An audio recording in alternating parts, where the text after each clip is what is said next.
G'day and welcome to the Ball Boys Fantasy Basketball Podcast. Today we are talking about some players that are underperforming expectations and I think you can maybe execute a buy low. Let's go! Jordan open! Chicago with the lead! Bryant to Shaq!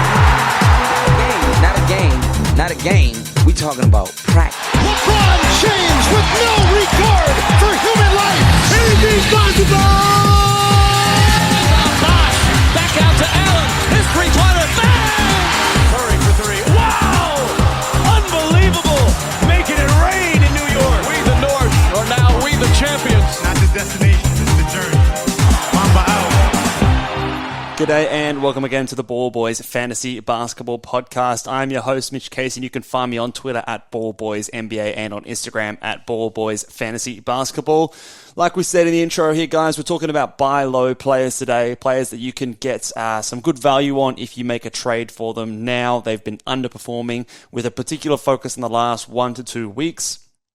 And where I expect these guys to be moving forward, what I think you should be giving up or thereabouts to get a good trade and get some good jumps on your fantasy roster and your league in general.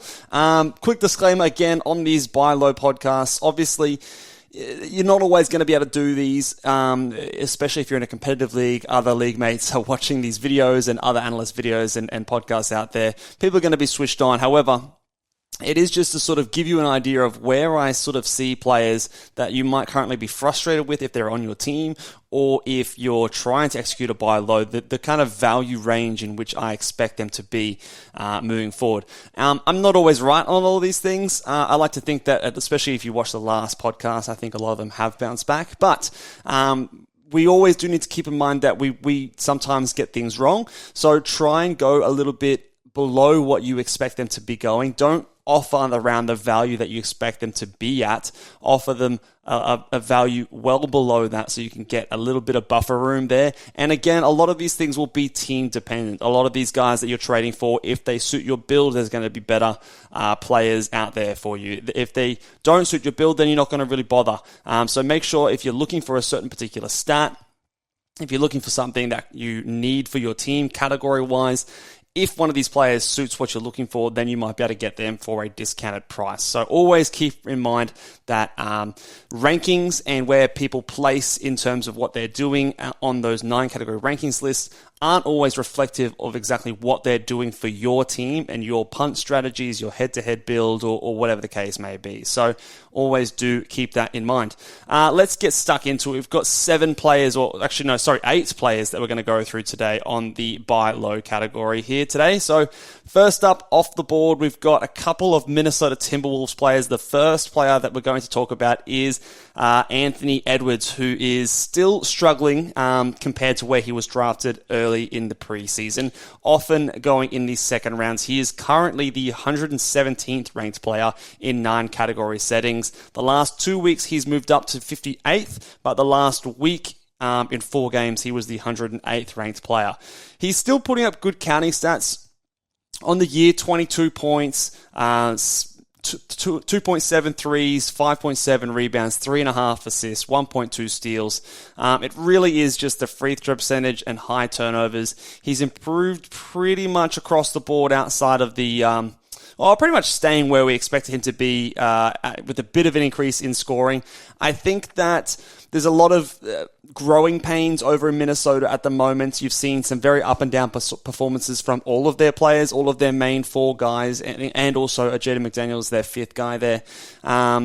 So I think that that is to be expected, but I do think that over time, over the course of the season, that these will regress back to the mean, I should say, and level out. In the last couple of games, he scored under 20 points, before that going 24 and 24 in back-to-back games.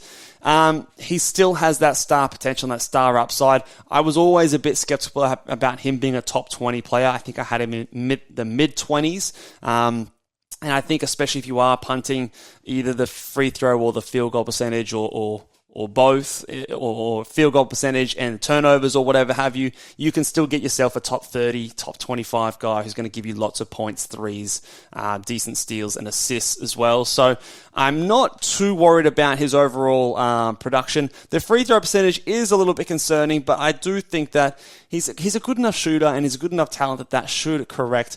I don't know. We were hoping that it might get to over 80%. Don't know if that's going to happen this year. It looks like he's still going to be that sort of mid to high 70s guy is about where I'd project him to be.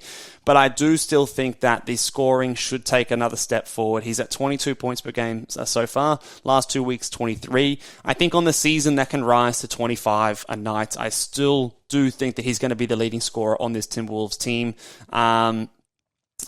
There's been some footage out there of him looking really passive and disinterested, some harsh comments about the team being soft and things like that. So hopefully he can back it up with some play himself. But I do still think that he's going to be someone that bounces back. The rankings don't really do him justice with the percentages and turnovers reflecting poorly in that. So see if you can use that to your advantage when negotiating to get an Anthony Edwards offer.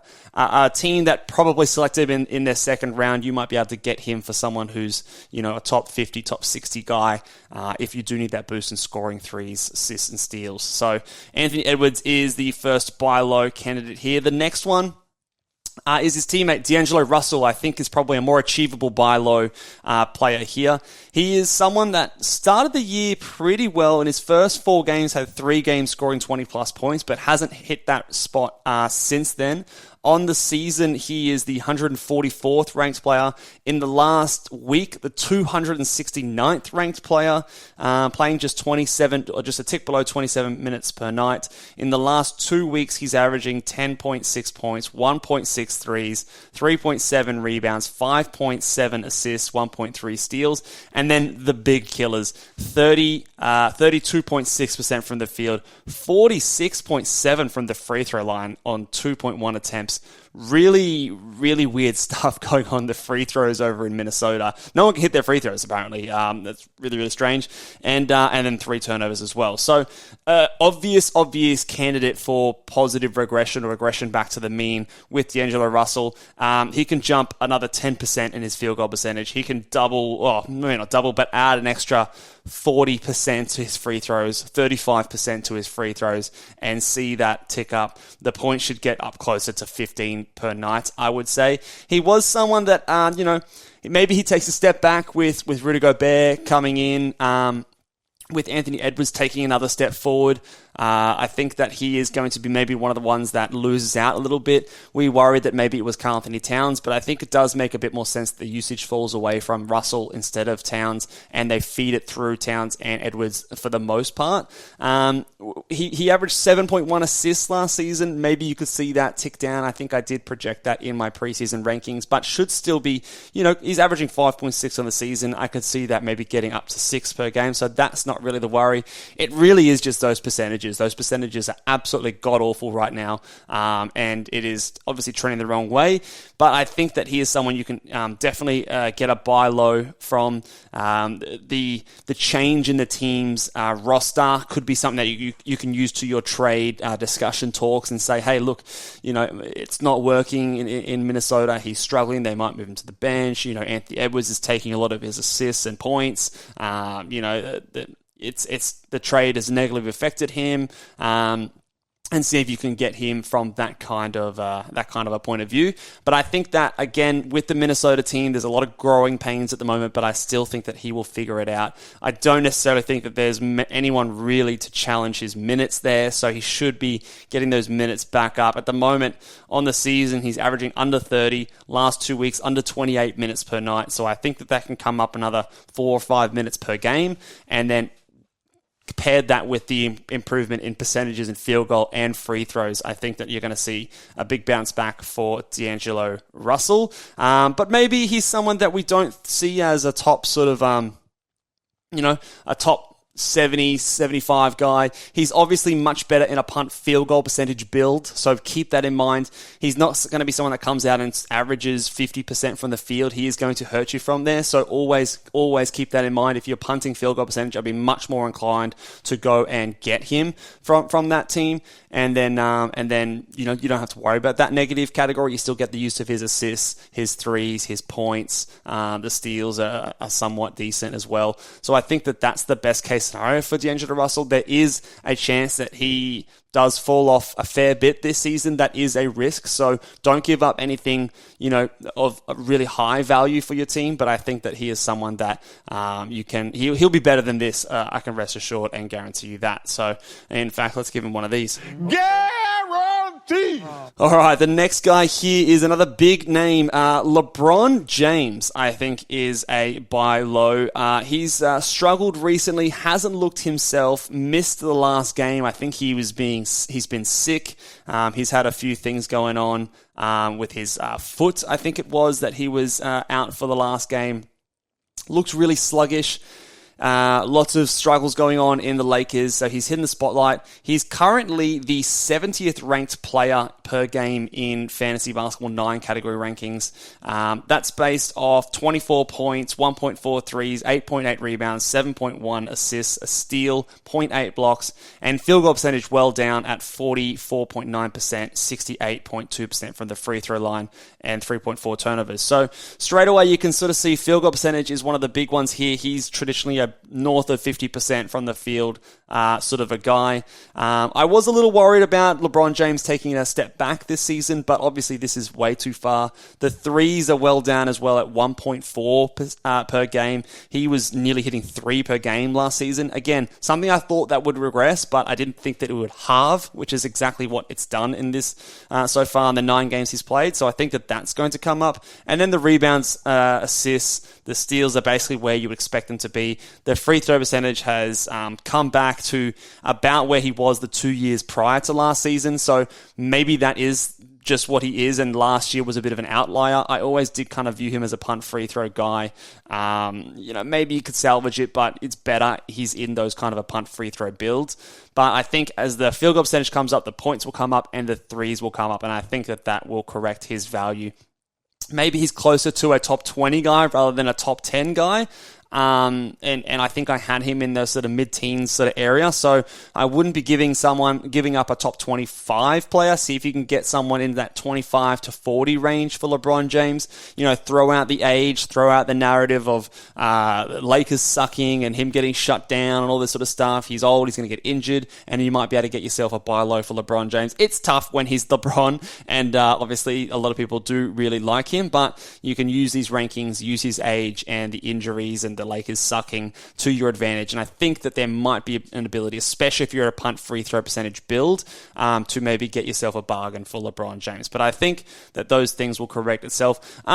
Be aware he might be missing some games from time to time as well, so also keep that in mind. But again, I'm thinking they don't have their pick. The Lakers don't have their pick, so they've got to be playing for something. Maybe there's some moves coming on, but if it doesn't, it could get rough for LeBron down the stretch. I don't have him in any of my drafts, not because I was actively avoiding him, but just wasn't going where I thought he probably should have been. Maybe a little bit earlier by a couple of picks. And yes, but I think he should obviously be better than the 70th ranked player. Next guy from the complete other end of the spectrum to a really young guy, Josh Giddey, the Aussie, I think is a buy low candidate. He was lighting up the preseason before the season started, obviously. Looking really good with his shooting. He did all of that without Shai Gilgeous-Alexander, and obviously Shai came back day one of the NBA season, and I think it has affected Giddey and his ability to put up decent stats.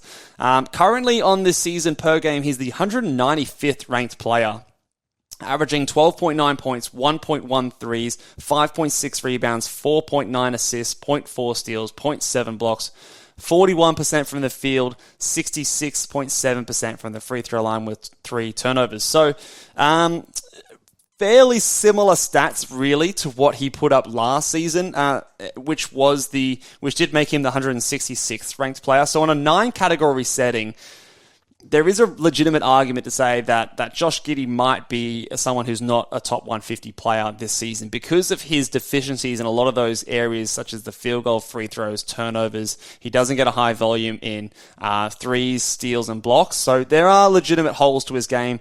And there was a lot of reason why I thought he was a bit of a bust when he was going top 50, top 60 earlier in preseason drafts. That corrected itself to be a bit more around the 60s and 70s, which I thought was a bit more reasonable. But the fact that he's only averaging 4.9 assists, I think, is the biggest concern. I think he can be a lot better, but there is a legitimate worry that he doesn't get as many assists when Shai Gilgeous-Alexander is out on the court. So that is real. However, I still think that he can be a lot better than this. The rebounds are also well down, and I think that is something that can definitely come up. The minutes so far, he's been averaging 28 minutes per night. I think that can easily rise another 4 or 5 minutes per game, and he can get to 33, 34 minutes per night, and that will automatically boost all of his numbers. Again, he's best in certain builds. So if you are punting turnovers, if you're punting field goal percentage. In fact, let me just see what happens when I do turn on the punt turnovers and punt field goal percentage build so far, just for his ranking this season, and see where he comes out. Let me find, what are we looking at? OKC. He comes out as the 114th ranked player. So again, top 120 on just the numbers that he's doing right now, if you're in that kind of a build. So obviously that's a big jump up from his 195 ranking in 9 category settings. So that's the best kind of build strategy for a Josh Giddey. You've got to be aware of his poor free throw attempts, although he doesn't take too many. But I do think the minutes can come up. I think he can shoot a little bit more efficiently. And then the rebounds and assists I expect to improve as well as the steals and the threes just from those minutes coming up. So he's had a bit of a rocky start. There's been some good games in there. You know, game 2, he put up at 19, 2, and 12 with 6 assists, 1 steal, and 1 block. Shot more efficiently. So there is definitely a lot of upside here, but I think it's a good reminder for us to not get too carried away with these guys getting dramatically better straight out of the gates. He's come out, he's had that ankle injury early in the season and probably hasn't had the consistency so far. But again, for me, this last stretch of games, I think it's mostly been due to the low minutes that he's seeing his value drop below where I expect him to be. So I think Josh Giddey is definitely someone that you can buy low, but again, consider his statistical profile and what he does for your team and your kind of a build. The next guy here is the first to appear in the sell highs and the buy lows. John Collins is a buy low here. On the season, doing really, really well. He's currently the 36th ranked player on the season, but the last 2 weeks, he's the 90th ranked player. The last week, he's been the 95th ranked player. Early in the year, he was getting so many defensive stats, steals, and blocks, and that's really, really fallen away since. I think that there's also been a few blowout games, some low-minute games mixed in there as well. Last game, he only put up 23.5 minutes. Some low-usage games where he didn't get many shots. I think the game against New Orleans Pelicans, he only got 6 field goal attempts. There's a few games where he only had 4 field goal attempts against Milwaukee and Detroit. Very, very strange to see. I think, obviously, the early season stuff is not what you should expect from John Collins, but I think he can be a lot better than this. I think that there was a bit of panic. Towards the end of last season, his minutes were trending down, and he was seeing minutes in the high 20s as opposed to the low 30s. I am encouraged that even in the games, there's been only 3 games really where he's been dramatically lower than 30 minutes per game, and a lot of them have been, last game was a blowout. There was one against Detroit where it wasn't necessarily a blowout. It did end up being a blowout, but it was a bit closer throughout the game.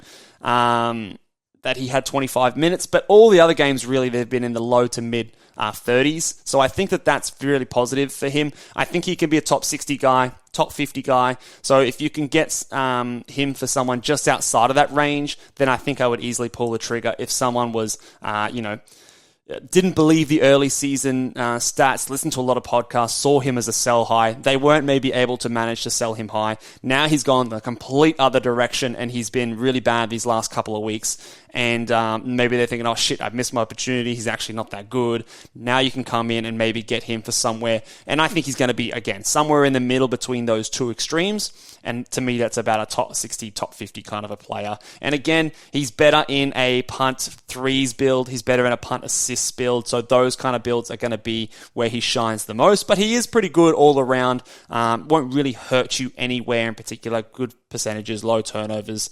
So I think he is someone that can be a good buy low candidate.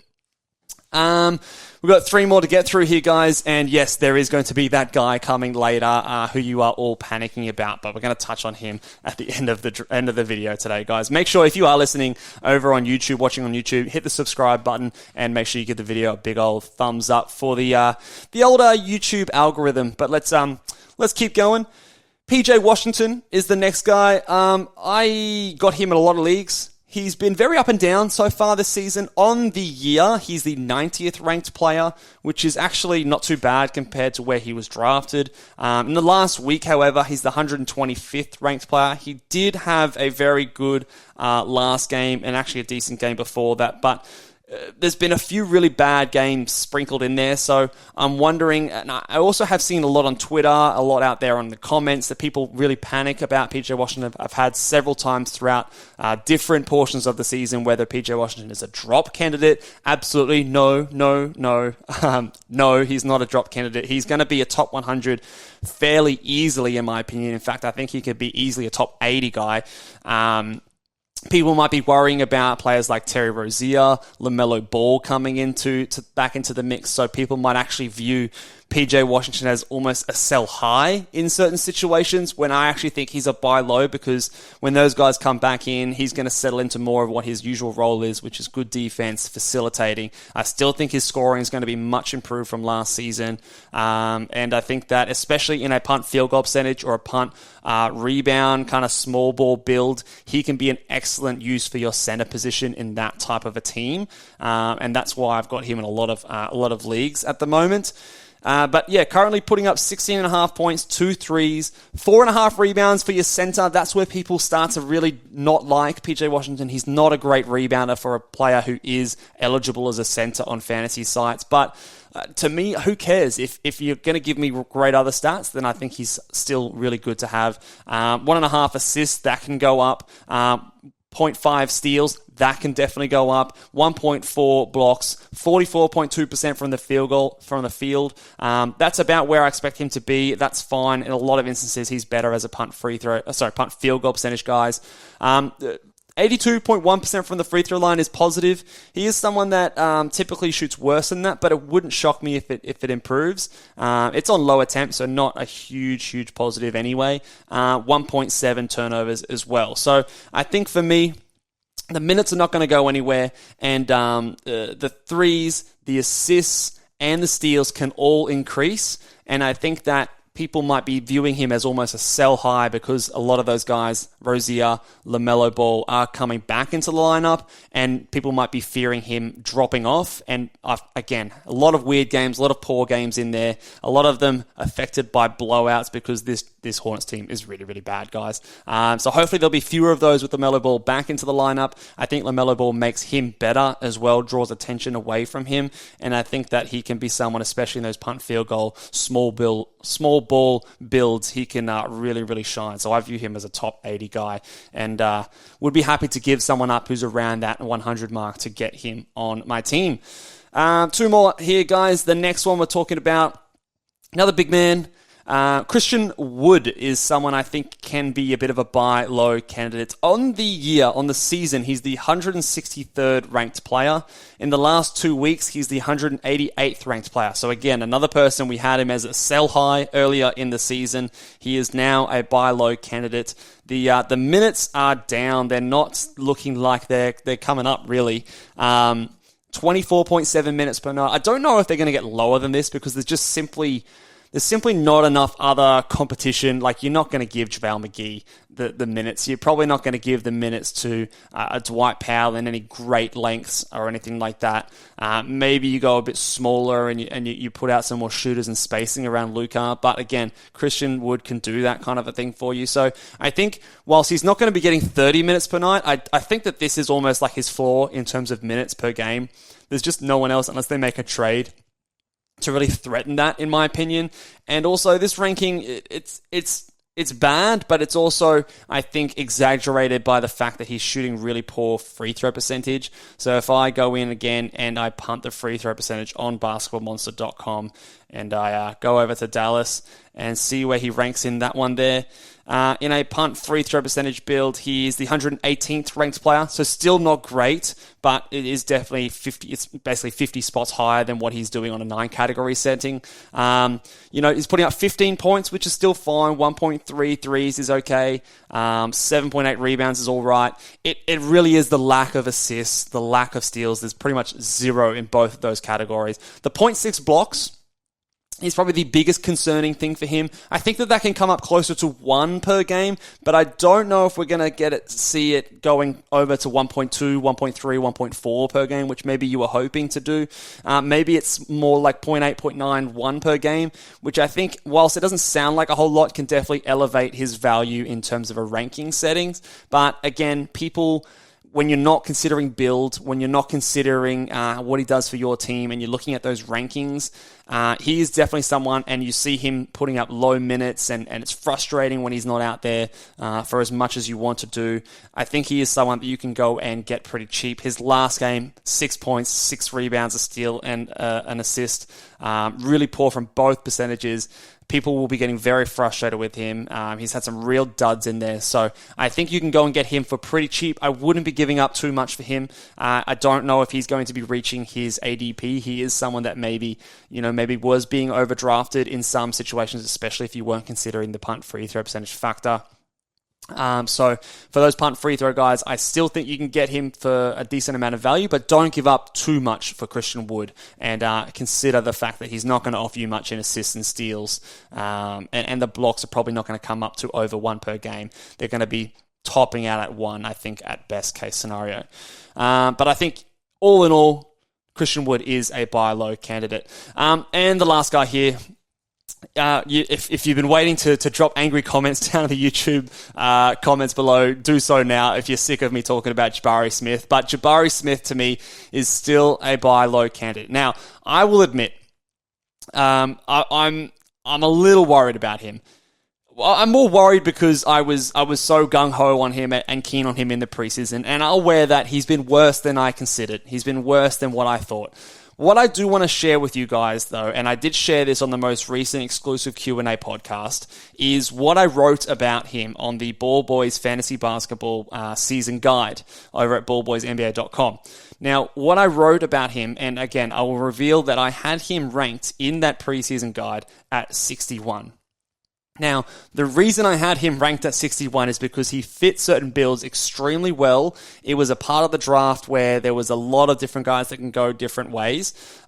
If I had my time over again, yes, of course, I would rank him down a little bit lower. However, what I've said here in the comments and what I've been saying about him in the preseason, I still think nothing really has changed in terms of what we saw as the downside and what we want to see from him in the season. So what I said, again, he's someone that I expect to average close to 30 minutes per night and start immediately playing some minutes at the 4.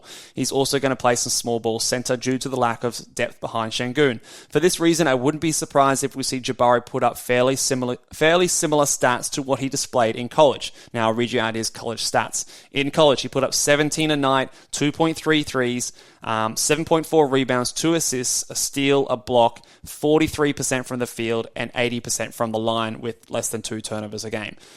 All very reasonable things for him to average. And in fact, if I go over to his statistics on the season, yes, he's averaging 10 points per game. Not great.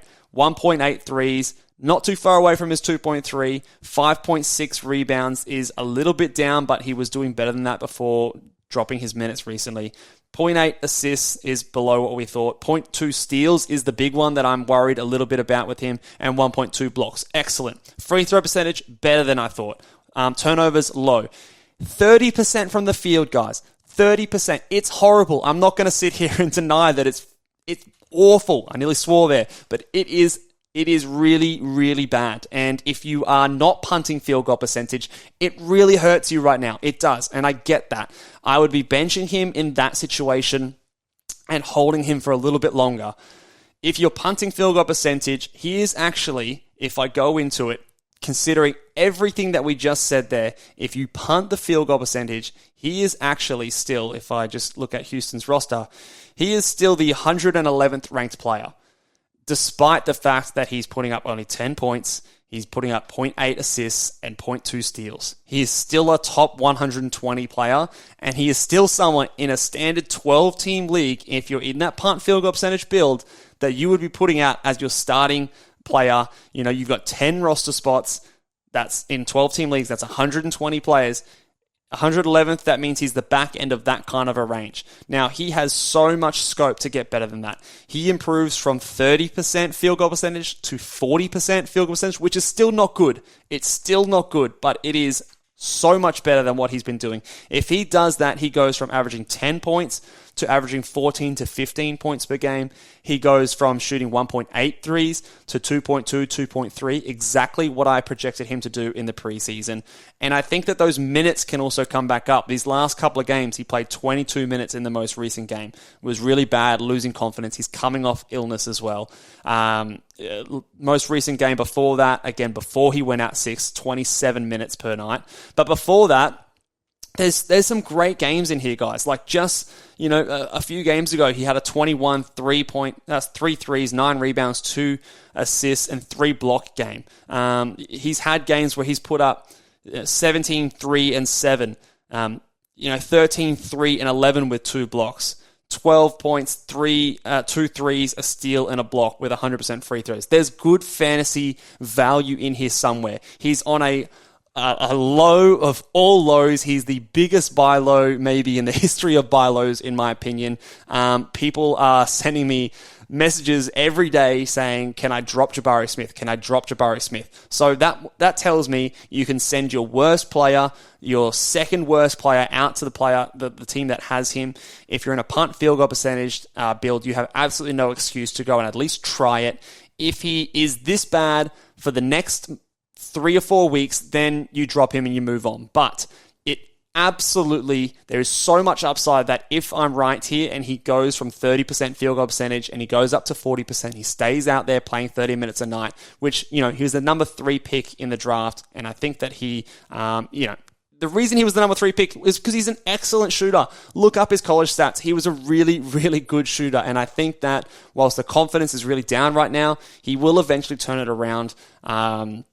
So I'm still planting my flag that I think that he's going to be really good. He's obviously going to be much better in a punt field goal percentage build, so be aware of that. We always did project it to be bad, the field goal percentage. I didn't think it would be this bad this early. However, nothing fundamentally has changed, in my opinion, of Jabari Smith from what I thought he would be as a prototypical player. It's just been much, much rougher than we thought at the start of the season. If he is ever dropped in your league, I am grabbing him immediately because no one on your waiver wire has the upside that Jabari Smith has, the opportunity that Jabari Smith has, and I just don't think that we haven't seen enough of a sample size. We haven't seen enough. It's really been these last 4 games, really. 4, 5, 6 games that he's been putting up shit numbers. Even in the few games before that, they were poor field goal percentage, but he was still getting you threes and rebounds, steals, blocks. It's just these last few that have been real duds. Maybe that's tied into the fact that he was sick. Maybe it's tied into the fact that he had an injury in his ankle in the preseason. Maybe it's that together with the fact that he's a 19-year-old rookie on a really bad team with a pretty bad coach as well. All of those things can be affecting him, but I still think that he can be better than this. And so hopefully, he does. I'm really I'm crossing my fingers because I don't want to be saying all these things and cost you guys bad picks. And I apologize if he's frustrated you so far. He's definitely frustrated me. I'm in the same boat. He's in a lot of my teams as well, a lot of dynasty teams as well. So a little bit more stake involved with those if he does turn out just to be shit. I really don't think he's going to be that though, guys. So hold on for a little bit longer. Do whatever you want. If he's ruining your enjoyment of the game, go ahead, drop him. Personally, I have not thought once about dropping him in any of my leagues. I've been in leagues where I am punting field goal percentage, trying to send out buy low offers. Unfortunately, on the Locked On Fantasy Basketball Bowl, where I am punting field goal percentage, you can't do trades in that league, which does suck. But if I could, I would definitely be trying to trade for him in that kind of a league. And I think you could. You don't have to give up much, and the potential reward could be really, really good. So, long segment there on Jabari Smith Jr., but he obviously is the hot topic, and he obviously is someone that I get a lot of questions asked about him. If you ask me a question, should I drop Jabari Smith Jr., the answer will almost be no all of the time. So, hold on for a little bit longer, guys. I think that he will turn it around. So, that will do it, everyone. Give the big thumbs up, guys, on the video. If you drafted Jabari Smith Jr. and hate me and think that I ruined your draft, let me know down in the comments below. Hopefully, we can understand that even though he's not doing well in a rankings point of view, he is still going to provide you the stuff that we thought he will provide you. And it's always about building a team, collecting certain statistics into a roster so that you can be strong in different areas, in different categories. Don't use rankings religiously, especially once the season starts, once things get going. It's all about how well are you doing in different categories and how is your team performing in a head-to-head, week-to-week matchup, and who's got the upside, who can turn it around and be a difference maker for you. So keep that in mind always, guys, and I hope to see you guys next time. Laters. Bye.